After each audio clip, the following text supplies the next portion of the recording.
BJP के लोग आपको वनवासी क्यों कहते हैं? जो आपका असली नाम है आदिवासी, उस शब्द का प्रयोग क्यों नहीं करते?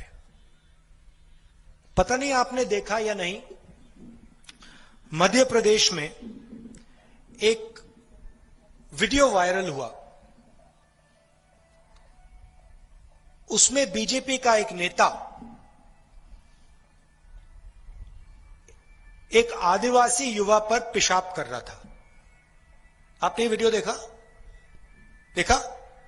देखा ना? आपने कभी किसी बीजेपी के नेता को किसी जानवर पर पेशाब करते हुए देखा है? वीडियो देखा उसका? आपको नहीं दिखेगा। आप पूरे इंटरनेट को खोज लो, आपको कोई भी बीजेपी का नेता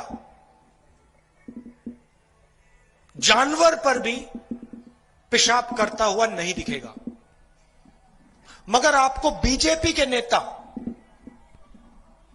आदिवासी युवा पर पेशाब करते हुए दिखेगा। सही बात बोली? आप सर हिला रहे हो, सही है ना? बस ये आपका जो इतिहास है, आपकी जो भाषा है, आपके जीने का तरीका है, इसको ये खत्म करना चाहते हैं, इसको ये मिटा देना चाहते हैं, और इसीलिए वो आपको वनवासी कहते हैं। क्योंकि अगर वो आपको आदिवासी कहें तो फिर एक दूसरा सवाल खड़ा हो जाता है कि अगर ये आदिवासी हैं और ये हिंदुस्तान के पहले मालिक हैं, इस जमीन के मालिक हैं, जल के मालिक हैं, जंगल के मालिक हैं, तो इनको अधिकार मिलना चाहिए।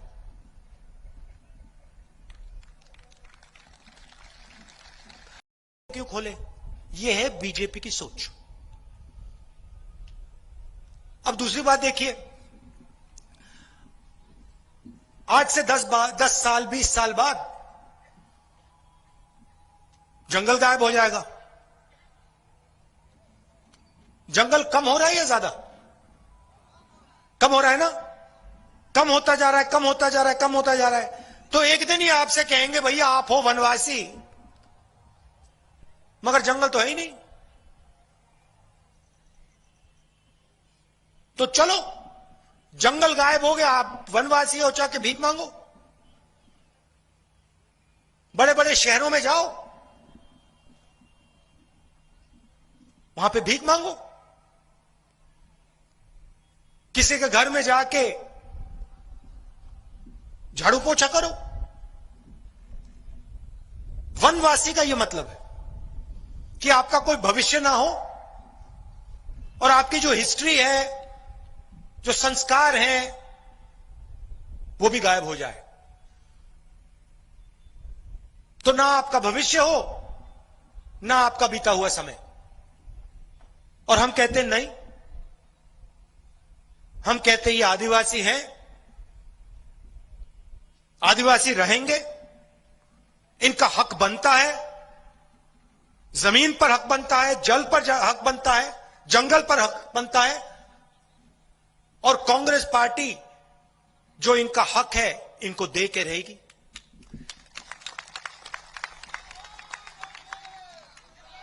अब मैंने ये बात उठाई, मजे की बात देखिए, मैंने बात उठाई। पहले नरेंद्र मोदी जी अपने भाषण में कहते थे, वनवासी शब्द का प्रयोग करते थे, जहां भी जाते थे वनवासी वनवासी वनवासी। अब उनके भाषण देखिए, अब इन्होंने वनवासी कहना बंद कर दिया।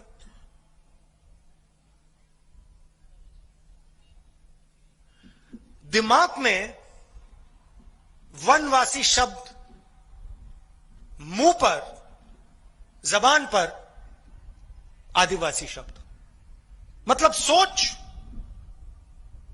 आपको मिटाने की, आपकी जमीन अदानी जी को देने की, आपकी भाषा को खत्म करने की, और शब्द आदिवासी।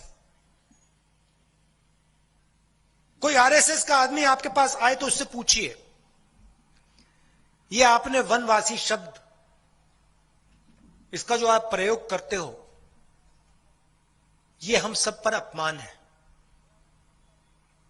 ये आप क्यों प्रयोग करते हो?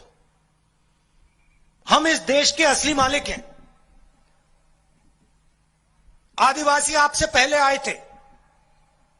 ये जमीन हमारी, ये जल हमारा, ये जंगल हमारा, इस पर हमारा हक बनता है। ये वनवासी शब्द आप मत बोलिए हमारे सामने। पैसा कानून हम लाए, जमीन अधिकरण बिल लाए, ट्राइबल बिल लाए, मनरेगा लाए, और हमने साफ लिखा था कि अगर आदिवासी की जमीन लेनी है, कोई भी कारण हो, अगर सरकार को आदिवासियों की जमीन लेनी है तो जनसभा से पूछ के ली जाएगी। आदिवासियों से पूछ के ली जाएगी। अगर आदिवासियों ने मना किया तो कोई शक्ति उनकी जमीन नहीं ले सकती। यह हमने कानून आपको दिया।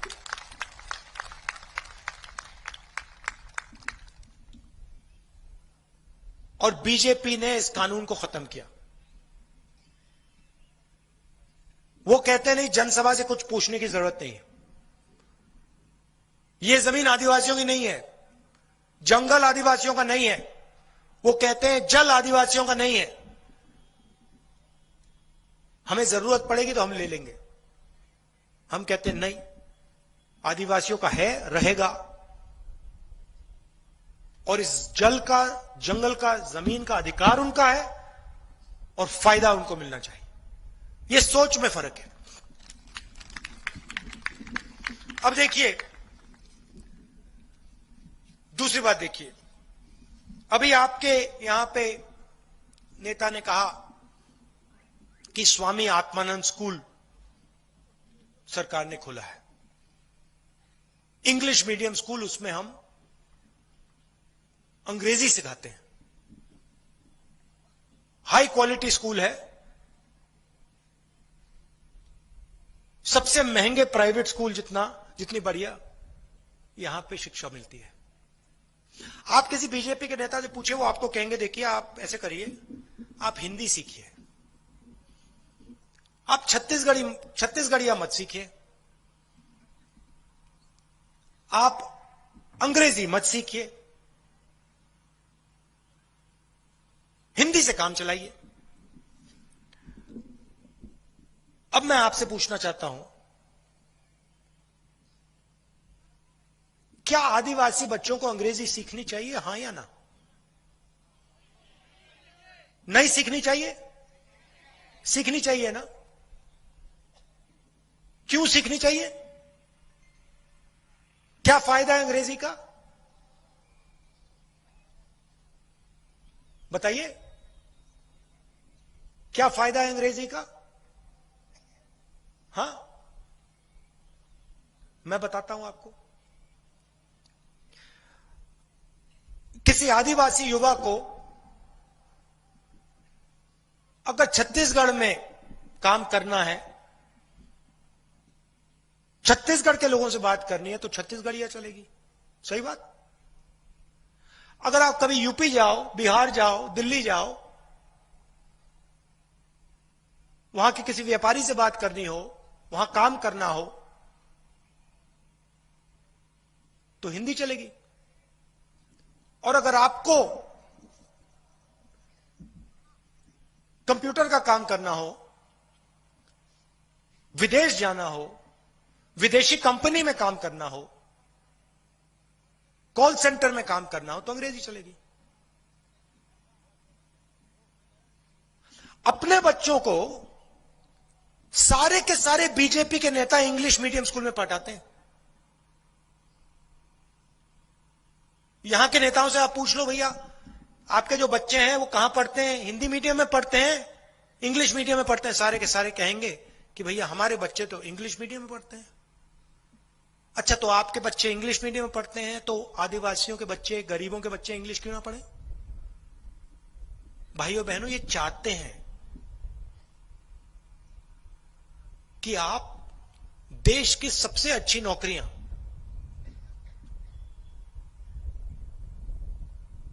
आपके हाथ ना आए।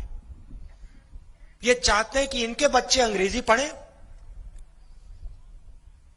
आपके बच्चे अंग्रेजी ना पढ़े, इनके बच्चे इंजीनियर बने, इनके बच्चे डॉक्टर बने, इनके बच्चे कमाकर पैसा कमाएं, और आदिवासी, जिसको हम आदिवासी कहते हैं, वो जंगल में रहें। हम चाहते हैं कि आप हिंदी सीखिए, आप छत्तीसगढ़िया सीखिए, आप अंग्रेजी सीखिए, और जो भी आप सपना देखना चाहते हो, इंजीनियर बनने का, डॉक्टर बनने का, लॉयर बनने का, सॉफ्टवेयर कंपनी चलाने का, अमेरिका में जाने का, जो भी सपना आपके बच्चे देखना चाहें उसको पूरा कर पाए। ये हमारे बीच में, उनके बीच में फर्क है।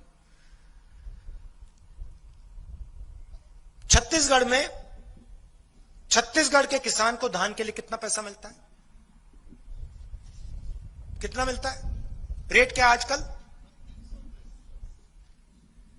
कितना है? 2640। सही। हमने वायदा किया था पिछले चुनाव में कि 2500 रुपए धान के लिए मिलेगा। किया था? आप सिर हिला रहे हो, किया था ना? मैंने किया था। वायदा पूरा हुआ? हुआ। आज 2500 नहीं, 2640 मिल रहे हैं। आपने हमें यह तो नहीं कहा कि भैया इसको बढ़ाओ, हमने बढ़ा दिया। और मैं आपको आज स्टेज से कह रहा हूं कि कुछ ही समय में ये 3000 हो जाएगा।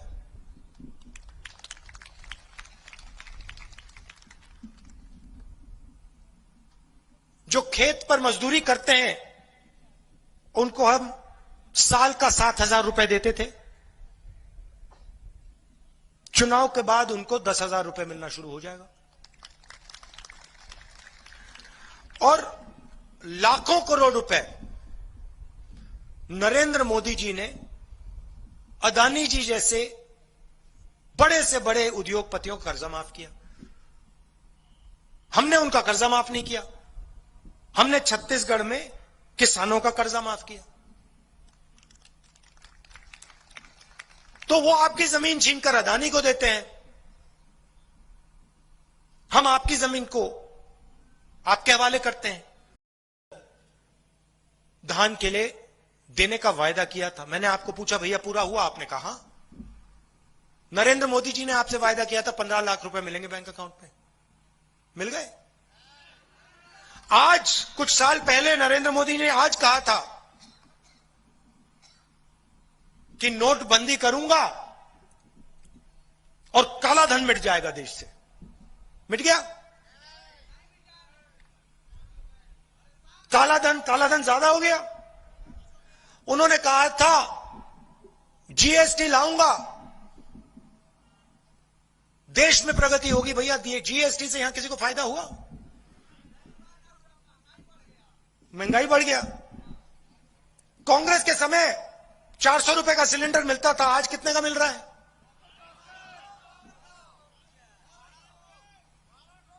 ये देखो 1200। हमारे समय 400 मिलता था। चुनाव के बाद 500 रुपए की सब्सिडी गैस सिलेंडर पर मिल जाएगी आपको। अब नरेंद्र मोदी जी आते हैं, कहते हैं भैया वायदा कर जाते हैं 15 लाख रुपए दे दूंगा बैंक अकाउंट में, जीएसटी से सबको फायदा मिलेगा, किसान के कानून ला रहा हूं किसानों के लिए। उधर किसान धरना कर रहे हैं, पूरे देश के किसान कह रहे हैं भैया हमें ये कानून नहीं चाहिए। नरेंद्र मोदी जी कहते हैं नहीं भैया इनको समझ नहीं है, और कानून अदानी जी के लिए बना रहे हैं। यहां आपकी खदान उठा के दे देते हैं अदानी को, आपका जंगल दे देते हैं, जल दे देते हैं। तेंदुपत्ता को आपको क्या रेट मिलता है? पहले 2000 रुपए मिलता था, आज 4000 मिल रहा है। किसने किया? कांग्रेस पार्टी ने किया। और चुनाव के बाद आपको 4000 रुपए एक बोनस मिल जाएगा तेंदुपत्ता के लिए। अब आप कहोगे भैया बीजेपी बड़े बड़े उद्योगपतियों को पैसा देती है और कांग्रेस पार्टी छोटे व्यापारियों की मदद करती है, आदिवासियों की मदद करती है, दलितों की मदद करती है, गरीबों की मदद करती है। फर्क क्यों? मैं आपको बता देता हूं। हम जानते हैं कि जब हम किसान को पैसा देते हैं, मजदूर को पैसा देते हैं, तो किसान और मजदूर, आदिवासी पैसे को गांव में, शहर में खर्च करते हैं। ठीक है, शहर में खर्च करते हैं तो पैसा कहां जाता है? गांव में जाता है, शहरों में जाता है, कस्बों में जाता है। किसान गांव में कुछ खरीदता है, मजदूर को हम पैसा देते हैं, आपको हम 4000 रुपए देते हैं, आप गांव में कुछ खरीदते हो, फायदा किसको होता है? छोटे दुकानदार को होता है। और छत्तीसगढ़ की पूरी अर्थव्यवस्था मजबूत हो जाती है। अब बीजेपी क्या करती है? अदानी जी को पैसा देती है, अरबपतियों का कर्जा माफ करते हैं। भाई और बहनों, क्या अदानी जी आपके गांव में आके पैसा खर्च करते हैं? 1 रुपया डालते हैं आपके गांव में? छोटे शहरों में 1 रुपया डालते हैं? नहीं। वो लंदन में, अमेरिका में, जापान में बड़ी बड़ी इमारतें खरीदते हैं, बिजनेस खरीदते हैं। तो बीजेपी की सरकार में बड़े अरबपतियों का फायदा होता है और किसान, मजदूर, आदिवासी देखते रह जाते हैं। हमारी सरकार में हम सीधा का सीधा पैसा गरीबों के हाथ में डालते हैं। 2500 रुपए किसान, कुछ ही समय में 3000 हो जाएगा। 10,000 रुपए मजदूर, 500 रुपए सिलेंडर के माफ, आदिवासियों को 4000 रुपए का बोनस, 4000 रुपए हर बोरी के लिए, तेंदुपत्ता के बोरी के लिए। पैसा सीधा आपके जेब में जाता है, आपका भी फायदा होता है, पूरे प्रदेश का फायदा होता है। पैसे की कोई कमी नहीं है। छत्तीसगढ़ गरीब प्रदेश नहीं है। बीजेपी जब सरकार में आती है, छत्तीसगढ़ का पैसा उठा के उद्योगपतियों को दे देती है। इसलिए बहुत जरूरी है कि इस प्रदेश में गरीबों की सरकार, छोटे व्यापारियों की सरकार, आदिवासियों की सरकार, दलितों की सरकार चले। और यह काम हम ही करते हैं।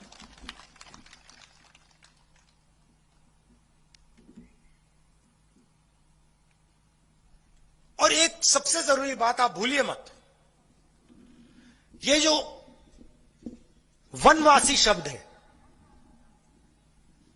ये आपके इतिहास पे, आपके जीने के तरीके पर आक्रमण है। आप वनवासी नहीं हो, आप आदिवासी हो। और ये जमीन जो है, ये जमीन जो है आपकी है। मैंने 3000 रुपए की बात की। 3000 रुपए प्रति क्विंटल धान के, मगर वहां नहीं रुकेगा भाई और बहनों। मेरा कहना है कि हमने वायदा किया 2500 का, आज 2640 है, कल 3000, और वो बढ़ता ही जाएगा, बढ़ता ही जाएगा, बढ़ता ही जाएगा। जितनी आपकी जरूरत होगी उतना पैसा किसानों को कांग्रेस पार्टी देगी।